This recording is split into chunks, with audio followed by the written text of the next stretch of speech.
Morning everyone, and thank you for joining us this morning, and welcome to Galway Technology Centre's Coffee Break webinar. Our focus this month is on marketing, and our title is Think Big, Think Small. So while startups do need to think global from day one, no business is global from day one.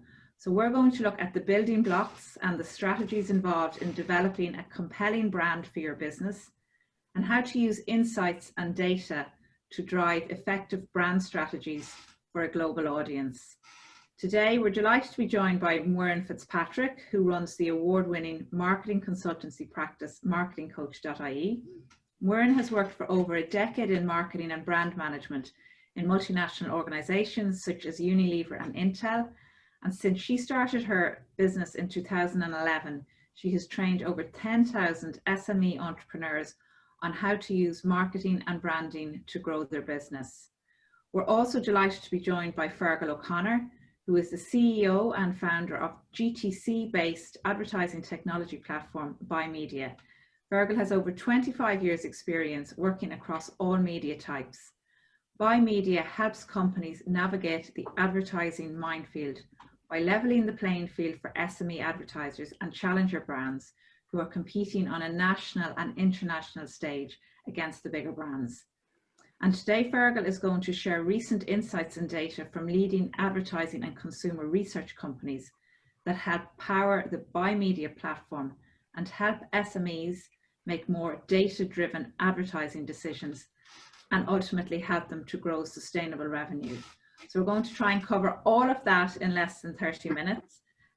Just a couple of things before we start. We're recording this webinar, and we will be sending everyone who is registered out a link to the recording, which will also be available on our website. We're going to take questions at the end, so if you do have any questions, please put them into the chat box and we will come to them at the end.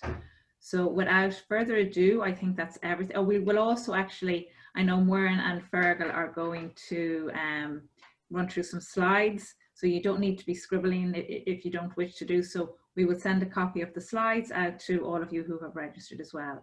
So without further ado, I'd like to hand over to Muireann, who is going to start her presentation. Muireann, over to you. Thank you. Great, thanks so much. Delighted to be here this morning. Wish that I was in Galway with the weather being so good today, but I'm not too bad. I'm in Greystones and Wicklow, so it's not the worst place to be either. Delighted to be here with you this morning. I'm going to share with you some direction and guidance around how to think about building a global brand, but from the ground up, right? So I'm going to share my screen with you, and I'm going to take you through some ways to think about this for your organization. So we've put together that it was think big, think small. So in order to think with global ambition, there's all of these small things that we need to do in order to build an actual global brand.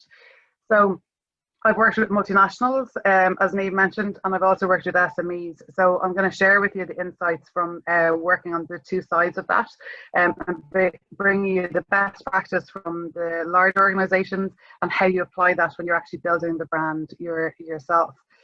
So the first thing is, like, why would you invest in branding in the first place, right? So what's the point? So there's some key things to think about and why you would invest in branding, because it is an investment for you as a business owner. So branding can help you command a higher sales price, and that's all around the consumer perception of value. So that's one of the first things. Branding adds to share and saleable value, and that is proven in the stock markets. And I have a reference here to a piece of information from NASDAQ around how they evaluate the share price, based on things like brand resilience, brand investment. These are real things that they use to evaluate share price on a global level, but also even if you're looking at selling your business in the future, brand investment is a key part of that. And it also is the confidence part as a leader, that you have a clear vision for where you want your business to go and how you want your customers to perceive your business. So when you get the slides after this, you'll see there's a reference to the evaluation that NASDAQ actually use on how they measure brands and their role as part of share price.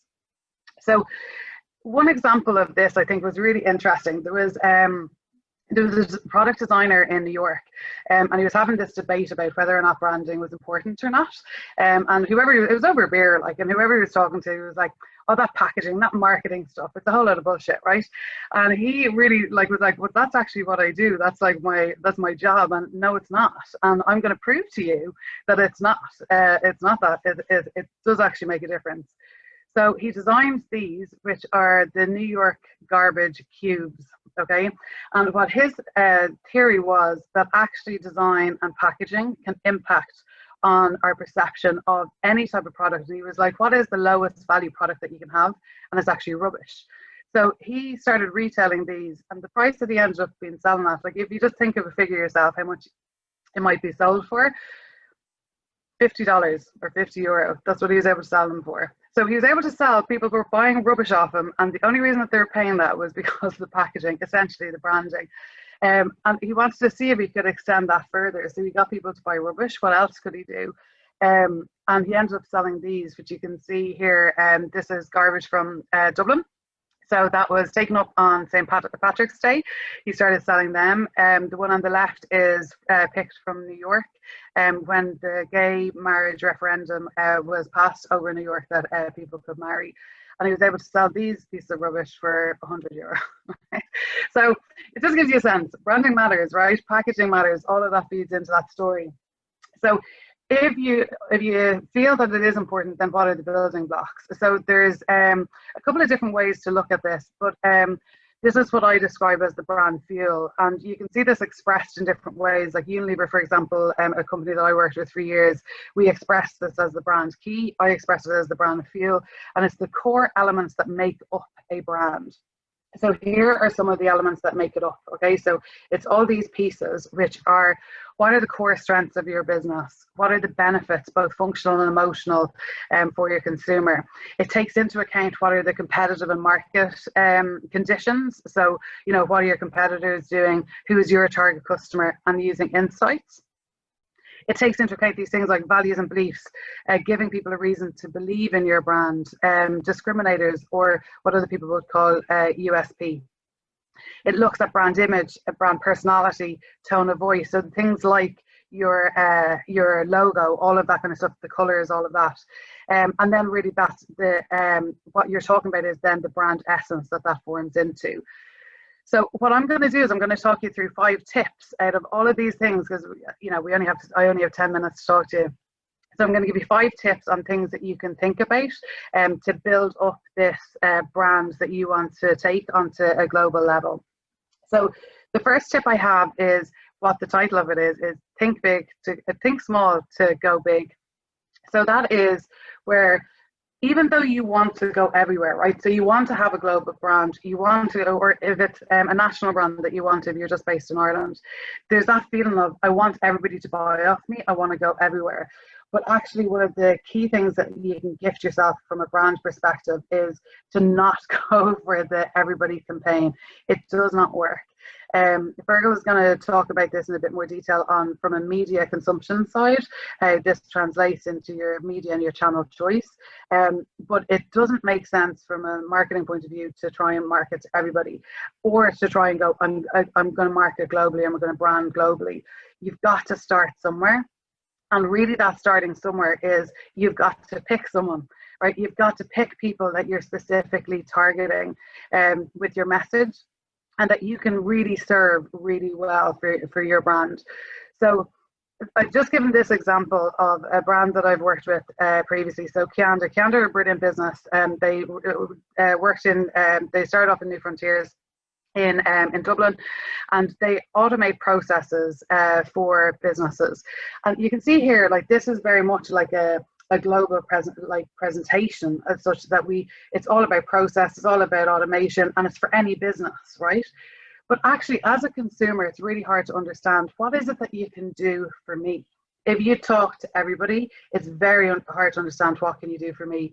So the goal of someone who's really going to be good at branding is to identify who is it that you can really help. So Kianda refined that down. They were like, look, the people that we can really help are IT leaders, business analysts, HR managers, and digital leaders. And automatically then you start thinking about, okay, well, how can I help those people? Like, what are the real ways that I can actually help? Because IT, HR, digital leaders, they're all operating in different spaces. They're consuming different information. So trying to get to all of them at the same time is quite difficult. So at Kiandra, when I was working with them, they decided to focus on one area within this, which was the people that were involved in SAP. So anyone that was managing SAP systems, that they would be able to use their services to help them manage that and automate that process better. And then they're going to start being able to build a much more compelling message, right? So the tip one is be clear about who you can help and how you can help them. That is the biggest advantage that you can give your brand. And the reason that is because it gives you competitive advantage, because you have a clear message, you increase the relevance to the particular consumer, you can cut through the noise, you know, and then you can make better media decisions, which I mentioned Fergal will talk to you a bit more about. So imagine more that it's like dominoes, so that you're picking the ones like one by one that you're targeting with your message. But it's really important that you actually are very clear about who is it that you're actually going after. So that leads into tip 2, which is then how do I choose? So how do I choose those people? So you're all based in Galway, the majority of the business is here, so I'm going to use a racing analogy. So I want you to imagine that you're in the Galway races. I was there a couple of years ago, and I'm terrible at betting or anything like that. I hate losing money. And when it came to the end of the Galway races, I was there with my father-in-law, and I'd been winning for a lot of the day, and it got to the last race, and I was like, I don't want to lose, right? So I had that panic moment where I was like, I just don't want to lose. So I took my money and I betted on all of the horses, right? So clearly that's just stupid, right? So we know that in a horse racing context. So what I was trying to do was I was trying to guarantee myself a win. So I did do that, right? So I did win on the day, obviously, but I won small. So I gave myself the perception of reducing risk, but I actually wasn't doing it. I would have been better off actually betting on the people that were more likely to win, so the top 2 or 3. So the same analogy is the same for marketing. It will give you the feeling of comfort to go after everybody, but it's actually, you're not backing the winners. You're not making a statement on who is it that you're actually going for. So think like the bookies. So how do you make a choice? You make a choice based on who wants it the most, who will pay you the most, who is easiest for you to get to, and who are you most passionate about working with. So that's how you make that choice about who is the target audience that you really want to go after. So my tip number 2 is put your money and time on the best potential winners. So the third step is that you will agree with that, and you'll go, that's great, Muireann, I totally get the Galway analogy, I'm really loving that. But then you will have this moment where you go, yeah, I know, but I still want to go after everybody, right? And I see every business owner nearly that I work with that goes through that like flex. So just feel it and go through it. So just know that you are going to have more potential to win bigger if you actually decide who you're going after, rather than going to that everybody feeling. So feel the fear, do it anyway. Tip 4 then is invest in yourself. So branding costs. Right, so it costs time and it costs money, but it's worth it. We mentioned the whys earlier on. I'm just going to give you an example of a business that I'd worked with. So it's a company called Glen Vets down in Tipperary. They're a veterinary practice, and pretty much their veterinary practice had looked like this before. I was working with them, and they'd moved to a new premises, and they wanted to use that move to a new premises to really invest in their branding and portray themselves differently. So most veterinary practices look something like this. So it's blue, green, has an animal on it or a cross, right? And they were like, we just want to be different, and what we want to be seen as is like the beacon clinic of the veterinary world. So that's what the image that we want to portray. So how do we do that? So they'd come with this as their base, but they were like, we need to up level it. So what we did was we redid the logo, but we also then expressed that in different ways throughout their organization. So one is the logo part, but it's how do you build that into the business itself. So we got these beautiful, massive graphics done for the location. You can imagine, like, there's nothing like this around Ireland in any veterinary practice. It's really kind of that way side. So this is their small animal side. This is their large animal side. This is when you come into the entrance. This is where they do the grooming. You can get this sense of luxury, of that they have put the investment in themselves and that they want to portray this, right? And then it comes through in all of the other materials that they have, whether it's, you know, their leaflets or whatever else it might be. one thing that I noticed is that that's the first level part of it, right? So that's where you're investing initially. But what I always think of is this picture, I think represents it, and this is the team overall. So Kieran, the business owner, is there on the left. It was actually how the business felt about themselves as well, and how they carry themselves. So branding has one element, which is a practical part, where they need to brand the inside of their premises, but it also is a reflection on how you feel about yourself and how you want to portray yourself. So the last tip that I have for you is around the tone of voice. So tone of voice matters, and it's one of the ones, like, image tends to get more airplay because it's our logo, it's our colors, and people spend a lot of time taking decisions around that. But actually, tone of voice is really important. So we see these two, right? So we know and we recognize the difference in this, right? So, and the impact that it has on us as individuals in a political arena. But actually, you want to make a decision about what is the tone of voice for your business. So it's just deciding what kind of way do you want to talk to your consumers. So I'm going to use this as an example. So Uccello is a brand that I was working on their marketing and business strategy. And they have a brilliant business. Dara is based in Kildare, and I was evaluating their social media posts, and to do their social media strategy. And I was giving them feedback, and I was like, I don't know what it is. I was like, but there's a real difference with some of your posts. And I was like, the tone of voice is different between the two of them. And I was like, this one is really good, this one is not so good. And Dara, the business owner, just started laughing, and he was like, yeah, the ones you don't like are the ones I do, and the ones that you do like are Katrina, the girl who's in the office. And he was like, actually, I know what you mean. Like, the tone of voice, hers was just much better for the product that they have there. The product is a brilliant kettle for people that have restricted movement.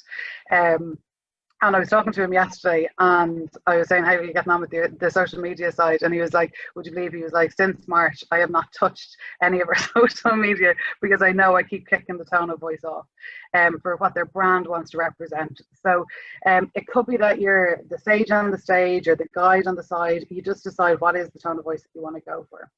So it's all then around the decisions that you make. So in the slides, when you get them, you'll see that there's a couple of questions that you can ask yourself in order to really make good decisions around your brand. So clarifying what your business or social goals are of your social enterprise, being really clear about what you want your brand objectives to be. So what do we want people to think, know and feel? Knowing what you're good at, knowing your core strengths, being really clear about your target audience.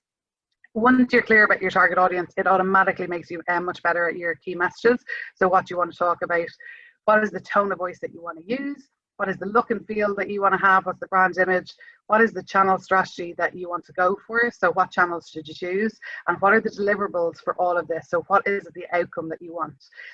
So I will leave it there. And it will lead into Fergal talking about the channel strategy. But what we do with Marketing Coach, it's all about clarity, creativity and confidence. So marketing and brand strategies can drive sales, and that's really what we help businesses with. So I will hand it over back to Niamh and enjoy the rest of the presentation. Thank you, Muireann. Thank you, Muireann. That was a whirlwind, but I think what stood out to me, one of the things, is that investment at the start, like really knowing what is your message, who are your audience, and just getting that right, then that leads to all of the other decisions along the way. So that was really interesting. I just an observation myself earlier on in my very early in my early career. I worked for a large global hospitality group, and I remember speaking to the director of marketing at the time, who's quite well known still today, and he called the sales and marketing department the marketing and sales department. He said, because without marketing there is no sales. And I thought that's always something that stood to me. But anyway, enough of my ramblings. I'd like to hand over to Fergal from Buy Media. Fergal will take you through data and insights and how to actually focus on that target market. Thanks, Fergal. Thanks, Niamh, and thanks Niamh and Thomas and Noreen for inviting us along here today. And for all those of you who don't know, we're actually a GTC member as well, and We're unfortunately not able to get into the office at the moment, but hopefully in the next couple of weeks we'll be back in there to see everyone. So looking forward to getting back in. Just to touch on something that Muireann said there about the branding initially, we actually did a bit of research recently on the branding in crisis. And what we found actually was, I think it's probably similar to the report that Muireann was talking about, but it actually showed that the businesses who invested in their brand, first of all, didn't get hit as badly by a crisis. So we're all going through, obviously, a COVID crisis now, or global pandemic that's hitting every business. But also the interesting thing was that after the crisis, the companies who invested in their brands actually bounced back 3 times quicker than the companies who hadn't invested in brand in the first place. So it's a really important point to make, that it's not just, branding isn't just something that it's a kind of a nice to have as part of your business, but it's also really important for a business's resilience in times of crisis to help you to bounce back from it as well. So a really important point there as well. I suppose that the think big, think small idea completely came from Muireann. So it was her idea, and I think it was a brilliant idea. And when we were thinking about it as well, she actually said to me the other day, and she kindly didn't use it because I said I was going to use it. It's like, how do you eat an elephant? It's one bite at a time. And that's when I thought about the think big, think small. It really struck me when I was watching the US elections on CNN. So I don't know, like everyone seemed to be watching CNN over the last week anyway, just kind of keeping up with what was going on and what was happening in the different places. And I heard a place I'd never heard of before in the States, like Maricopa County. Who had ever heard of Maricopa County before? But it was really a pivotal place for the outcome of the elections. And what kind of struck me was, I started to look at things like, geez, look at the amount of votes in Maricopa County. There's like 2.5 million votes there, or 2.6 million votes alone in this county. And then when I looked into Maricopa County, there's actually 4.5 million people in Maricopa County in Arizona in the States, which is the equivalent of the Irish population. 4.9 million people in Ireland, 4.5 million people in Maricopa County. So as Muireann said, when you're thinking globally, it's not about thinking of, okay, we're going to go to the US or we're going to take on Europe. It's about, okay, are there small chunks or small areas in those huge countries that our business might be able to take a small bite out of? And definitely when I look at the States, you think, let's go and have a look at Maricopa County. So the next piece then that we looked at for in terms of the global ambition is, so the guiding principles of what I'm going to go through today, a bit like what Muireann had spoken about in her talk, was they're applicable to every business. You know, if you're in Mullingar, if you're trying to target business in Mullingar, or you're trying to target customers in Maricopa County, your objectives might change from country to country, and you will obviously be targeting different media channels in different countries, but the strategies and the principles that you put in place in terms of planning, purchasing, managing, and learning from your advertising or your marketing campaigns are the same regardless of where you go. So you've global ambition. So let's take a look at your global competitors. And this is Procter & Gamble. And Procter & Gamble are a typical elephant in the room of any business. You know, every business will have their own Procter & Gamble in their industry. Procter & Gamble, they spend $7 billion annually on advertising. They have resources and insights to blow most competitors out of the water. But we can also learn from our global competitors. You know, so when P&G cuts 200 million in digital ad spend, but still increases its reach by 10%, you kind of look at that and go, okay, let's dig into that a bit deeper and see how they manage that.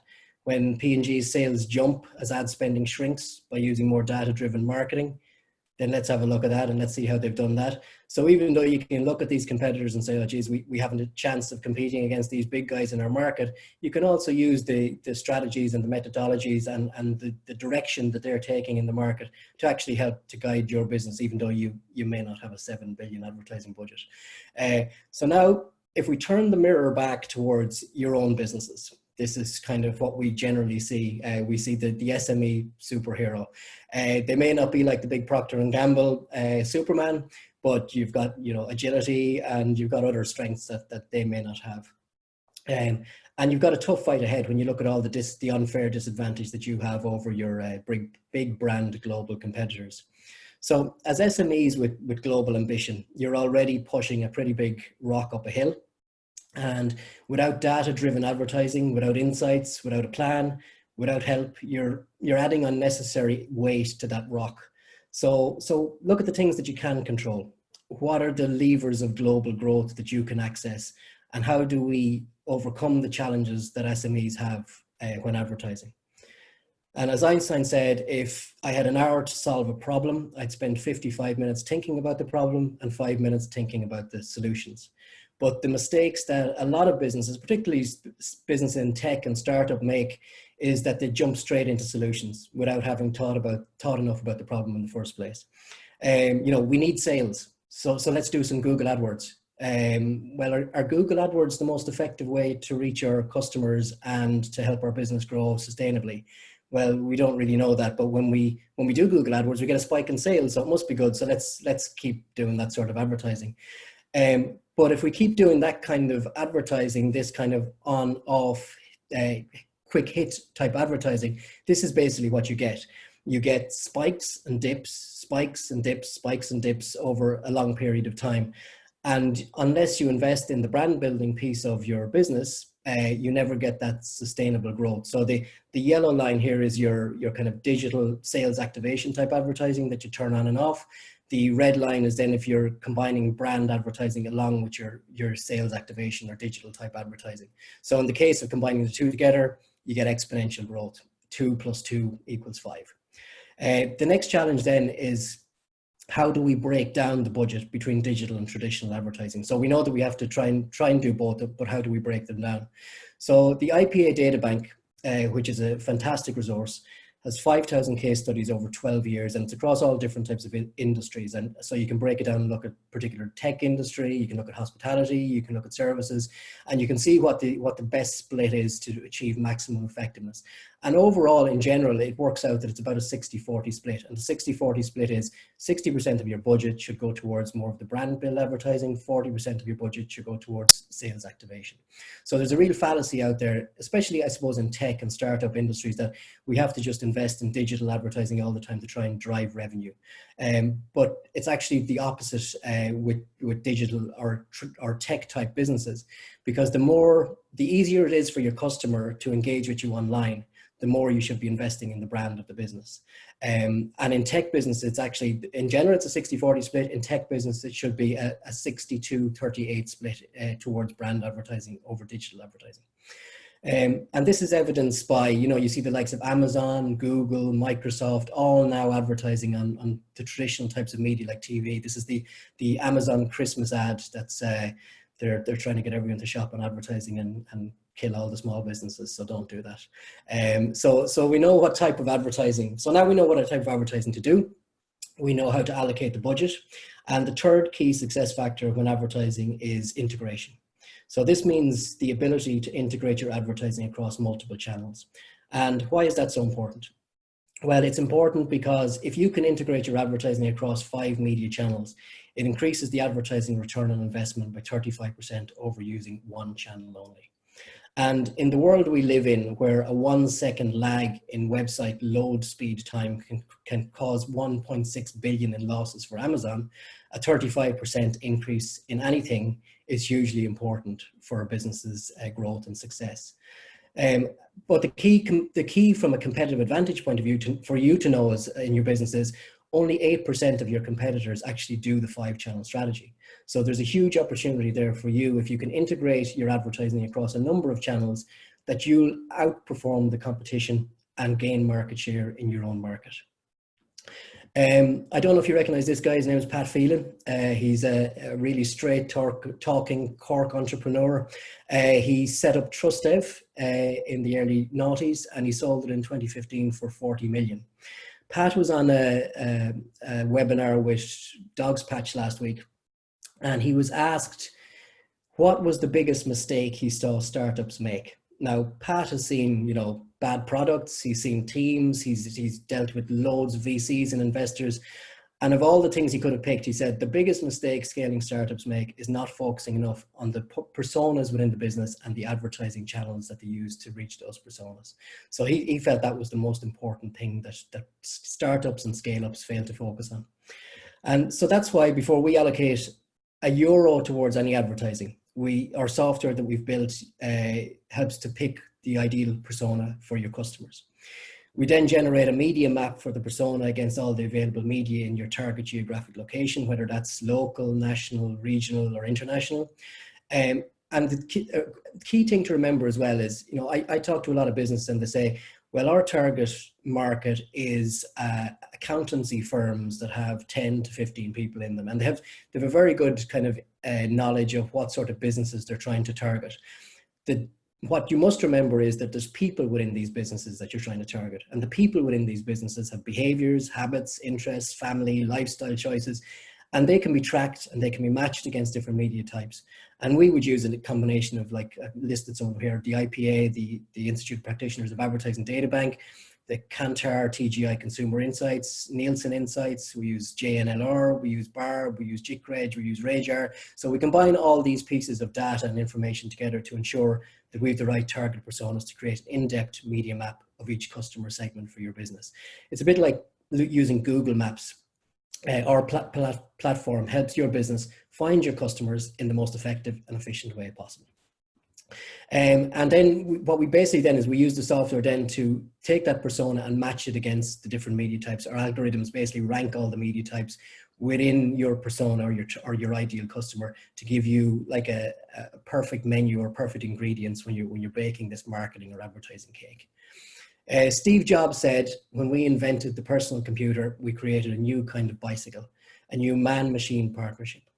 And what we feel is by plugging in real-time data and insights into your business's advertising, you can create the next man-machine partnership to really give your business the advantage that your global ambition not only deserves, but actually it requires.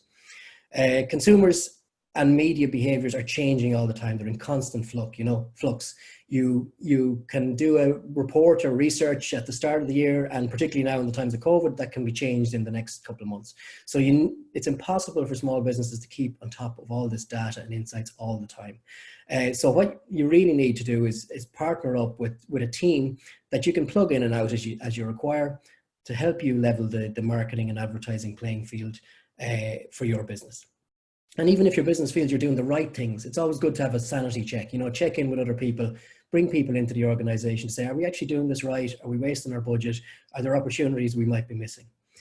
Because when you fire your advertising bullets, you need to be hitting the right targets in the right place, the right time.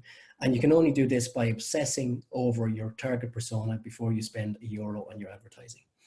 The next step then, as part of your process to get this global advertising plan right, is you need to then engage with the media. And the real difficulty then for small and medium enterprises, if you look at Ireland, there's 1,500 media titles in Ireland as options that you could choose from. Going to investigate and research all of these, hugely manual, time-consuming, pain in the ass process, to be honest. And that's why only 8% of businesses actually do this integrated marketing campaign, because it's so difficult to do. Now, if you transfer that to Berlin, Madrid, New York, when you're expanding globally, it's a huge process to have to go through all this media analysis and media breakdown and try to find which are the right options for your customers. The final piece of the advertising jigsaw that we see is the learning piece. So what's working and what's not working. And the challenge that most businesses have is the measurement and the monitoring across multiple personas and media types. And in the main, businesses try to use a combination of tools, but never get a really good picture of how they can integrate their advertising campaigns across all different media and what's working and what's not working. So we have a dashboard in our system that gives you visibility over that. So in summary, by focusing on 4 key pillars, we find making marginal improvements to the planning, the purchasing, the management, and the measuring or the learning process within your advertising process, you can have a hugely massive outcome on the success of your advertising, whether that's, as I say, nationally or internationally. And just to give you, for example, I'll give a Galway example because Cree, we've worked with recently. I don't know if any of you have your stats on what you're getting back in terms of your advertising, but they got a 50-to-1 return on investment on their YouTube advertising recently with us for their fundraising campaign.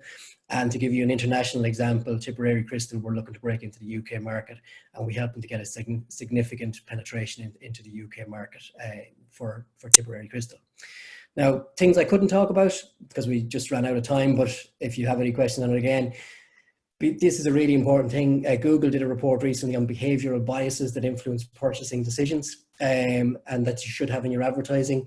If you have, and what they did is experiments with these 6 things in their advertising online. And they actually managed to, they asked consumers what their favorite car brands were, what different brands were their favorite brands. They actually managed, by using these things, to divert the customers away from their favorite brand to not another brand, but an imaginary brand that they'd made up. So it wasn't actually a real brand at all. So people actually purchased this imaginary car just by using these 6 biases that in behavior that people have in their brains. The other thing we couldn't talk about, how do you use your share of voice and exceed your share of voice by doing a gangster move and actually grabbing more market share in times of crisis? We couldn't look at historical things on the recession and how companies dealt with that in the past. And we couldn't look at the most effective US advertising channels at the moment for SMEs over there. But again, that's something we can discuss again at your leisure. So a few things I just wanted to point out to you. If you want to build a persona, we've put a few things up on our website that for a limited amount of time where we're going to give 10 people, you can go on there and you can build a persona, and we'll do a full media map for your business. So if you want to go on and log in persona, couple of questions. If you're looking for quotes, we have a request for quote form. The links are there as well. And if anyone's looking to do the Leo Trading online voucher or the EI online retail voucher, there's a new round coming up for the start of 2021. We also have partnered with all the media companies in Ireland to actually double up the value of all those vouchers. So again, nice piece of added value there for yourself as well. So you can find all that information online, and my details are on there as well. I said, as Niamh said, we'll be sending out the slides anyway, so all this information you'll have. And thanks again for listening, and thanks Niamh again for having us.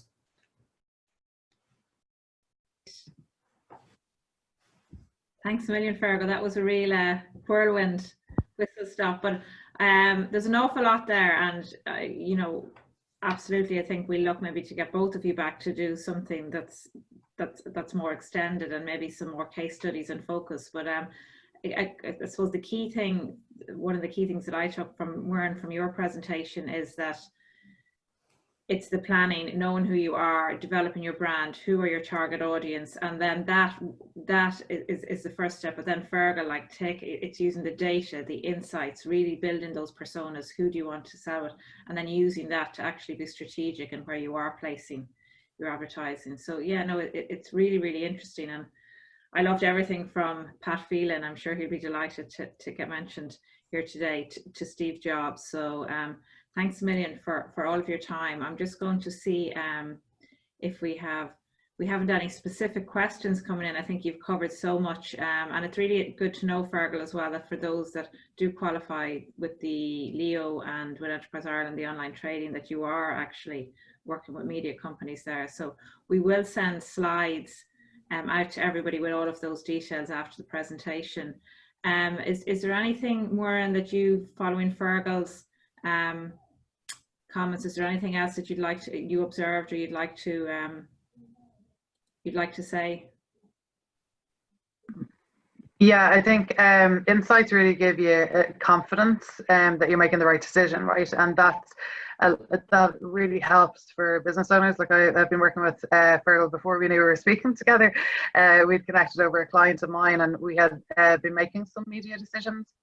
But it's always when you are able to delve into the inside and what people are really, what are the best titles, all of that kind of stuff, and having that research there really gives you confidence about the decisions that you're making on behalf. In my case, it's doing the strategy for businesses, but it makes it so much more compelling that it's not opinion, right? It's more based on facts, and research is really key to that. So it's knowing your brand, identifying your target market, having that sort of compelling story, and then using the insights to drive that. But I suppose, and Fergal, I like that, eating the elephant one bit at a time. It's just like start. See, one of the things, Niamh, as well, is a lot of people do that work on paper. So they'll do the work on, like, who's my target audience, all of that kind of stuff. And then it's like when they do the marketing campaign, like whether it's on their website or on their social media, it's like they forget that. So they stop using that really good thinking in terms of the execution of their plans. So it's harnessing that brilliant work that you have done in the background, because particularly for like any of the businesses that are in the GTC, everyone's aware of these things, right? But it's actually using them. So like when you're looking at your website, asking yourself, okay, is it clear who the target audience is? Am I speaking directly to them? Are the messages relevant for them? You know, it's that discipline of not losing it when you start talking about yourself, right? you just go off and say what you want, as opposed to going, actually it should be insight driven, it should be customer driven, it should be brand driven.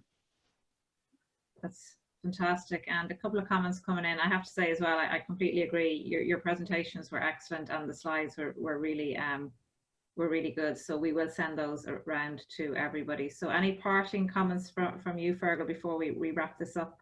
I just wanted to kind of, I suppose, throw back some good stuff to Muireann as well, because what we find, again, we have so much data and we can target customers so specifically that the worst thing that we can hear when we ask a business, you know, who are you trying to target? Who's your ideal customer? And they say everyone. That's the worst thing that you can do as part of your business, is try to target everybody. Because if you do that, as Muireann said, if you try to target everybody, you'll get a mishmash of little bits and pieces coming back.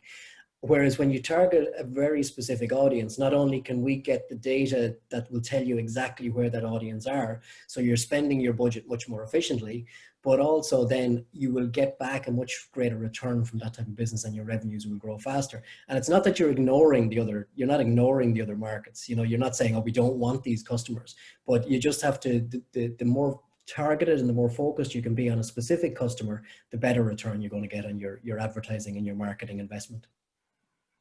Right. I'm a little bit conscious of time. I know we try to keep these things fairly tight, and there's so much more that we could cover there, and we will come back to it. So thanks again to everybody who joined us this morning. As I said, we will be in touch by email, and if there's anything that you would like to hear from myself and the team in GTC, please feel free to give us a shout or to drop an email. As I said, we're on site. We have a number of businesses that are working from here that are providing essential services. So please do reach out if there's anything that we can assist with. In the meantime, thanks again to Muireann and to... Thank you. Thanks, Maeve. Thanks so much. Thanks, everybody. And everybody have a good day. Thank you. I know.